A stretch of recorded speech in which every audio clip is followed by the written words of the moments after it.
असं कधी होऊ शकतं का, की एका आईला तिच्या स्वतःच्याच पोटच्या गोळ्याला जवळ घ्यायला मायेऐवजी प्रचंड भीती वाटू लागते किंवा स्वतःच्याच बाळाला कडेवर घेताना मनात अपराधीपणाची भावना यावी. ऐकायला हे खूप भयानक वाटतंय ना? बाळ जन्माला आल्यानंतर प्रत्येक आई जगातील सर्वात आनंदी स्त्री असते. हा आपला समज किती खोटा आहे हे तुम्हाला माहित आहे? जिला आपण तिचे लाड किंवा तिचे मूड स्विंग्स किंवा बाळंतपणाचा थकवा म्हणून सोडून देतो, तो प्रत्यक्षात एक गंभीर मानसिक आणि शारीरिक आजार असतो. आज आपण एका अशाच विषयावर बोलणार आहोत, जो आपल्या प्रत्येकाच्या घरात घडतो, पण यावर बोलायला आपण घाबरतो. ते म्हणजे पोस्टपार्टम डिप्रेशन, म्हणजेच प्रसूती पश्चात येणारं नैराश्य. आता हे नक्की काय आहे आणि याकडे का लक्ष द्यावं, चला सविस्तर जाणून घेऊयात. नमस्कार, मी आहे भाग्यश्री आणि तुम्ही पाहताय आय लव्ह नगर न्यूज. या विषयाकडे केवळ भावनिक दृष्टिकोनातून न बघता जरा विज्ञानाने आणि त्याचबरोबर जागतिक आकडेवारीचे पुरावे देऊन पाहूयात. जागतिक आरोग्य संघटनेच्या म्हणजे WHO अहवालानुसार जगभरात साधारणतः 10 ते 13% महिला या त्रासातून जातात. पण जेव्हा आपण भारताचा विचार करतो तेव्हा हा आकडा केवळ थक्क करणार आहे आपल्याला. भारतात तब्बल 22% नव्या माता क्लिनिकल नैराश्याचा सामना करतात. म्हणजेच दर 5 पैकी एका आईला मानसोपचार तज्ञांची गरज भासते. आता वैद्यकीय संशोधन असं सांगतं की हा निव्वळ मनाचा खेळ नाहीये, तर हा एक बायोलॉजिकल क्रॅश आहे. गरोदरपणात स्त्रीच्या शरीरात इस्ट्रोजन आणि प्रोजेस्टेरॉन या दोन हार्मोन्सची पातळी सर्वोच्च असते. पण बाळाच्या जन्मानंतर अवघ्या 24 तासात ही पातळी अचानक ढासळते, म्हणजे शून्यावर येते. मानवी शरीराच्या इतिहासातील हा सर्वात मोठा हार्मोनल बदल आहे की जो आपल्या शरीरात होतो, जो मेंदूतील न्यूरोट्रान्समीटर्सचं पूर्णपणे जे काम आहे तेच विस्कळीत करतो. यातच मिळणारी अपुरी झोप मेंदूच्या अमिगडाला या भागावर थेट परिणाम करते, जिथून मानवी भीती आणि भावना नियंत्रित होतात. यामुळे ही नैराश्याची भावना अधिक जास्त प्रबळ होत जाते. पण आता यात आपल्याला यातील क्लिनिकल फरक समजून घ्यावा लागणार आहे. बाळंतपणानंतर होणाऱ्या त्रासाचे दोन मुख्य प्रकार असतात, ज्यात समाज नेहमीच गल्लत करतो.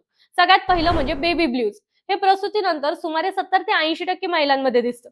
यात हलका थकवा किंवा चिडचिड असते की जी पहिल्या 2 आठवड्यांमध्ये कुटुंबाच्या सोबतीनं आपोआपच बरी होते. पण दुसरी गोष्ट ही म्हणजे पोस्टपार्टम डिप्रेशन, ज्याला पीपीडी म्हणूनही ओळखतात. हा एक गंभीर वैद्यकीय आजार आहे की जो फक्त 15 ते 22% महिलांमध्येच आढळतो. हा त्रास महिने किंवा वर्षानुवर्ष टिकू शकतो. यात आईला स्वतःच्याच बाळाची अनामिक अशी भीती वाटू लागते. मी एक चांगली आई नाहीये हा अपराधीपणा त्यांना छळतो आणि टोकाच्या प्रकारांमध्ये तो स्वतःला किंवा बाळाला इजा करण्याचे विचार देखील त्यांच्या मनात येतात. आता यासाठी सायकॅट्रिस्ट किंवा थेरपिस्टची मदत घेणं अनिवार्य असतं.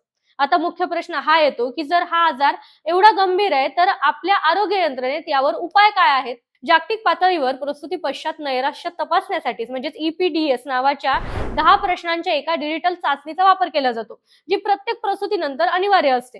पण दुर्दैवानं आपल्याकडे अशी कोणतीही चाचणी घेतली जात नाही. मग अशा वेळी काय करायला पाहिजे बरं कुटुंबाने? तर कुटुंबाने आणि त्या पतीनं तिची कशी काळजी घ्यायला हवी यावर विज्ञानाने काही सोपे 2 ते 3 उपाय सांगितले. सगळ्यात पहिलं, न्यूरोलॉजिकल अभ्यासानुसार मेंदूतील विस्कळीत झालेले हार्मोन्स पुन्हा पूर्वपदावर आणण्यासाठी नव्या आईला 24 तासातून किमान 4 तास ही सलग अखंड झोप मिळणं गरजेचं आहे. आणि ते गरजेचंच आहे. रात्रीच्या वेळी बाळाची जबाबदारी कुटुंबानं किंवा विशेषतः पतीनं स्वतःवर घेऊन आईला ही विश्रांती मिळवून द्यायला पाहिजे. दुसरी गोष्ट म्हणजे टोमणे मारणं थांबवा. आम्ही पण मुलं वाढवलीत बाई, आमची नव्हती एवढी नाटकं आमच्या वेळेला, किंवा तू तुझं खालीच खंबीर ठेव, असं कर तसं कर, हे खा हे खाऊ नको, हे सल्ले देणे ना बंद करा.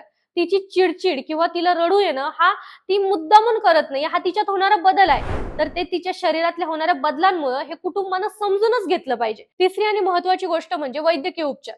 जर हा त्रास 2 आठवड्यांपेक्षा जास्त काळ टिकत असेल तर मानसोपचार तज्ञांची मदत घेण्यास अजिबात संकोच करू नका. गरज पडल्यास योग्य औषधोपचार सुरू करा.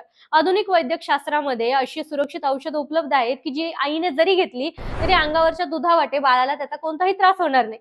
घरात नव्या जीवाचं स्वागत हसतमुखानं करताना त्या जीवाला जन्म देणाऱ्या आईच्या मानसिक आरोग्याचा देखील आदर करायला शिका. तुम्हाला ही माहिती कशी वाटली? कमेंट करून नक्की सांगा. आणि तुमच्या घरातील नव्या मातेची नक्कीच काळजी घ्या. आणि अशाच नवनवीन अपडेट्ससाठी पेजला फॉलो करायला विसरू नका.